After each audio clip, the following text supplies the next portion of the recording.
Luciana, sou professor do Departamento de Psiquiatria da Faculdade de Medicina da UFMG e dou boas-vindas a todos a esse curso da abordagem multidisciplinar da depressão na pessoa idosa. Esta aula será sobre a epidemiologia da depressão em pessoas idosas.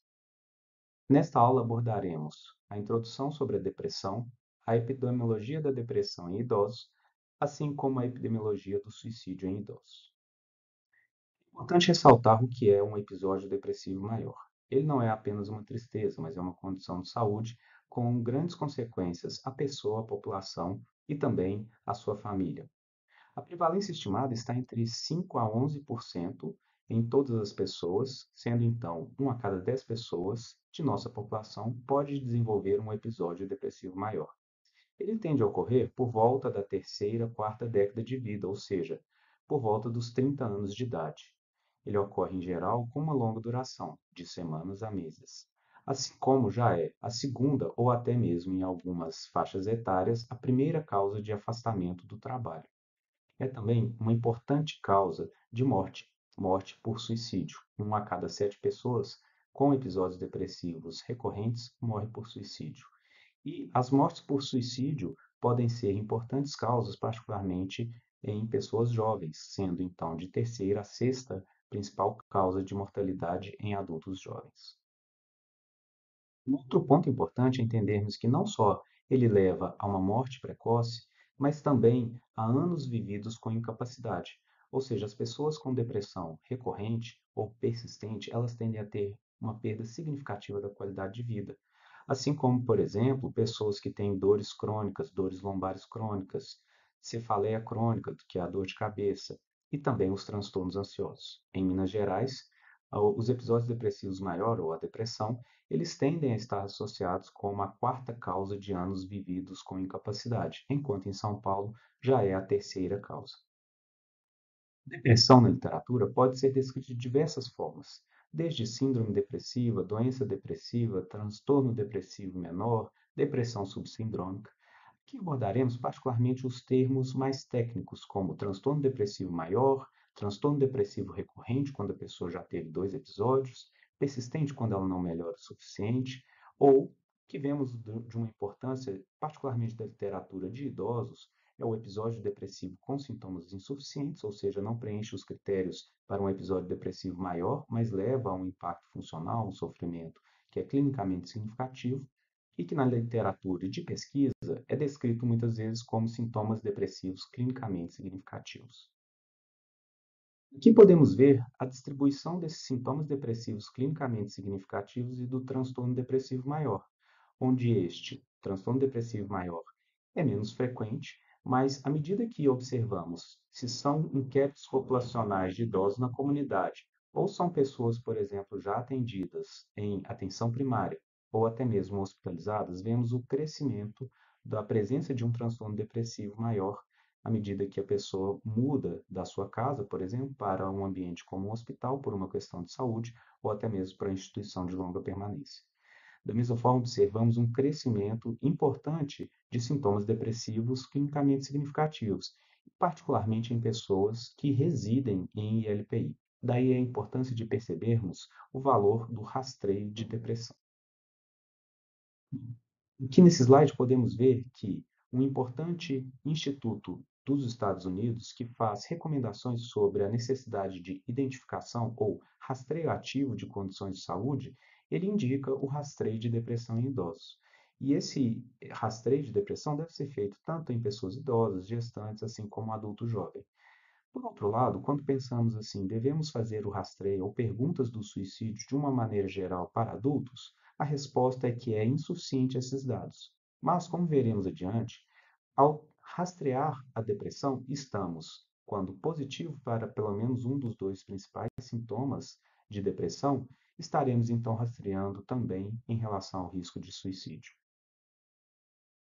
Podemos ver a prevalência dos sintomas depressivos em idosos em uma grande meta-análise que avalia vários estudos brasileiros e observou que o uso ou o rastreio é melhor feito com a escala de depressão geriátrica. E quando utilizada essa escala em diversos locais, seja na comunidade, instituições de longa permanência, em pacientes internados, idosos, Essa escala foi capaz de identificar, junto com outras escalas, mas particularmente essa, uma prevalência aproximada de 21% dessa população, sendo que a população de idosos no Sudeste apresentou, então, uma prevalência desses sintomas de 23%, enquanto no Norte de 10%. Os fatores de risco para depressão em idosos são diversos, desde biológicos, como comorbidades clínicas, dor crônica, diabetes, hipertensão, doenças do sistema nervoso central, assim como declínio funcional, pessoas que estão com uma síndrome de imobilidade, dificuldade para sair do próprio leito, assim como o suporte social pobre, especialmente em homens, aqueles que ficam viúvos, e também tem um rompimento dos seus laços, sejam eles com filhos ou com parcerias, assim como no luto, no segundo ano de luto, 14% dessas pessoas ainda têm sintomas depressivos importantes.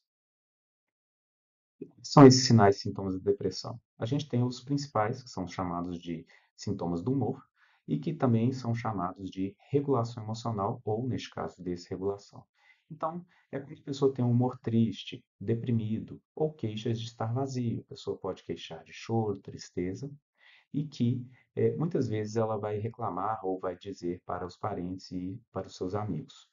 Por outro lado, alguns outros idosos podem não queixar de humor triste, deprimido ou vazio e ter como uma principal manifestação a redução significativa do interesse e da vontade e ou do prazer, ou seja, atividades que eram prazerosas, que ele gostava de fazer, sair de casa, assistir futebol ou ir à missa, ele não tem mais vontade. Então é importante ressaltar que devemos considerar depressão na presença de qualquer um desses dois sinais e sintomas. Ou seja, pessoas idosas, por exemplo, homens idosos, muitas vezes não queixam de tristeza, mas apresentam uma redução significativa de vontade e prazer. Mas é importante ressaltar que a depressão não é uma desregulação emocional apenas, é também uma condição que leva a sinais e sintomas do corpo, como um adoecimento desse corpo, assim como outras doenças podem levar a esses mesmos sinais e sintomas, como, por exemplo, uma alteração do sono, do apetite, assim como da energia e da lentificação ou da psicomotricidade. Aqui podemos ver, por exemplo, que uma pessoa idosa, muitas vezes com depressão, ela vai queixar de insônia, que é um sono ruim. Ela pode ter alterações do apetite, e aí ela acaba perdendo peso.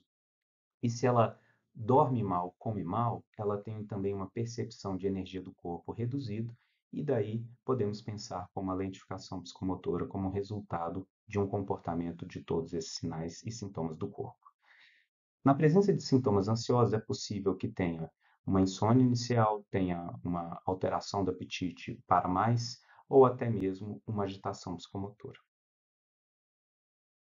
Por fim, os sintomas cognitivos, que estão relacionados aos tipos de pensamento que pessoas com depressão têm, assim como o processamento mental quando a pessoa está deprimida. Então, o que observamos? A pessoa tem ideias, pensamentos, ou também dito como sentimentos de inutilidade, de culpa excessiva ou inadequada. Muitas vezes eles, tendo essa energia reduzida, eles vão queixar de que não só estão cansados, mas como são preguiçosos, que não tem valor, e então ele se manifesta através dessas ideias de culpa excessiva. Também a incapacidade de pensar, concentrar muitas vezes para assistir um filme, para ler, para fazer suas atividades cotidianas, e isso pode também levar a indecisões, como por exemplo, na tomada de decisão, se deve sair ou não, se fazer uma viagem ou não, ou gastar o dinheiro. E por fim, e não menos importante, são os pensamentos recorrentes de morte ou de suicídio. E muitas pessoas idosas podem ter desde pensamentos de que o melhor seria morrer para acabar com o sofrimento, mas também de pensamentos de que Deus poderia levá-lo ou melhor seria se matar.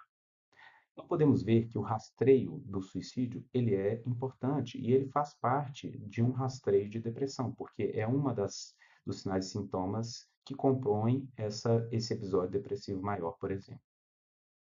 Aqui podemos também ver que sintomas depressivos eles também ocorrem no luto. E muitas vezes diferenciar se é um luto ou um episódio depressivo pode ser desafiador. Ainda que possamos avaliar características como que no luto elas vêm em ondas, quando a pessoa está em um momento ou em situação que lembra da pessoa falecida, ou que ela pode ter emoções positivas, assim como uma forma de se ver, Pessoas em luto, em geral, tendem a ter uma autoestima, autoimagem preservada, ou muitas vezes ela pode ser depreciativa, de que poderia ter feito mais por essa pessoa, ou podem ter, inclusive, pensamentos de morte, mas muitas vezes relacionados ao unir-se ao falecido. Por outro lado, não é comum que elas pensem e planejem suicídio. Então, tanto as ideias de morte relacionadas a um planejamento ou até mesmo de não merecer estar vivo, assim como um prejuízo funcional importante, devemos pensar que a pessoa possivelmente está com depressão no luto. Ou seja, pessoas que estão vivenciando o luto, elas podem estar tão mal, com tantos sintomas depressivos, que isso está levando a um sofrimento clinicamente significativo, que as medidas usuais, sejam elas religiosas, familiares, elas não são suficientes para abarcar esse sofrimento. E mais importante, e talvez uma boa definição para a gente entender a depressão, ou seja, episódio depressivo maior no luto, é quando a pessoa começa a ter um impacto funcional. Ela não consegue realizar suas atividades da vida diária. Então, são as pessoas idosas que, na perda de um parente, em uma institucionalização, quando ela vai para uma ILPI, ela não consegue sair da cama, ela não tem mais seus hábitos, não toma banho, além de pensamento, por exemplo, recorrente de morte. Portanto, a gente observou aqui, nessa primeira exposição, a importância do rastreio de depressão em idosos, ou seja, esses sintomas são extremamente relevantes, são prevalentes em até 20% da população de idosos brasileiros, e eles podem levar a um impacto funcional. E os sintomas depressivos clinicamente significativos quer dizer que não necessariamente tem que ter pelo menos 5 desses sintomas, e os sintomas em idosos, de 3, 4, muitas vezes já podem levar ao impacto funcional e devemos então rastreá-los e avaliar se é necessário ou não um tratamento. E na presença de pensamentos de morte, devemos então avaliar o risco do suicídio. É importante falar de suicídio em idosos na população brasileira, porque a população tende a menosprezar ou não dar atenção a essa parcela da população. Ou seja, então, quando pensamos qual é a parcela da população que mais morre por suicídio em número total, é a de adultos jovens, como podemos ver aqui neste gráfico. Entretanto, é a população idosa, pessoas de meia idade e particularmente idosos de 70 a 79 anos, aqueles que proporcionalmente na população brasileira mais morrem por suicídio. Ou seja, a cada 100.000 habitantes dessa faixa etária de 70 a 79 anos, vemos a maior taxa de suicídio. Então, pessoas idosas deprimidas dessa faixa etária têm um risco muito maior do que de pessoas jovens. Esses riscos são diversos. Como se pode observar epidemiologicamente, por exemplo, quando pegamos o número de tentativas de suicídio por idosos versus o número de pessoas que morreram por suicídio, observamos uma proporção de 4 tentativas para um suicídio completo. Enquanto em adultos jovens, essa proporção pode ser de 20 a até mesmo 200 tentativas para um suicídio completo. Isso quer dizer que muitas pessoas tentam e nem todas elas morrem. Por outro lado, outros fatores relacionados, além das tentativas, não só o maior isolamento social, que muitas vezes leva a uma menor chance de ser socorrido, como também uma piora ou maior fragilidade clínica, que leva, por exemplo, a uma menor capacidade de sobreviver a um dano, como, por exemplo, uma autolesão, seja ela medicamentos ou outras formas de suicídio. Idosos tendem também a planejar mais antes da tentativa e uma maior tentativa com meios mais letais. E por fim, como vimos, a depressão ela é a principal causa de suicídio, ou a principal relação com a morte por suicídio na população de maneira geral, em idosos também, e particularmente em idosos, o uso de álcool está relacionado a particularmente em até 30% dessas tentativas. Concluindo a aula, podemos então entender que a epidemiologia da depressão mostra que é uma condição de saúde extremamente prevalente em nossa população. Quando consideramos o episódio depressivo maior, esses números vão de 4 a 7% em idosos, mas quando consideramos os sintomas depressivos clinicamente significativos, esses podem chegar, nesta meta-análise brasileira, em 20% da população idosa.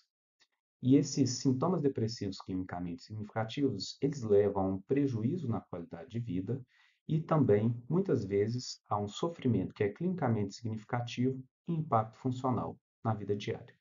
Por isso mesmo, identificar esses sinais e sintomas depressivos são importantes, ou seja, para não só melhorar a qualidade de vida, como também prevenir um episódio depressivo maior.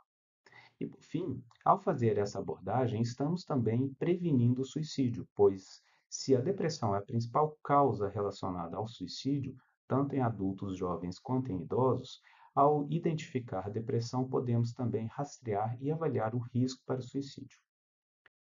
Com isso, concluímos essa aula. Desejo a todos um bom curso. Obrigado.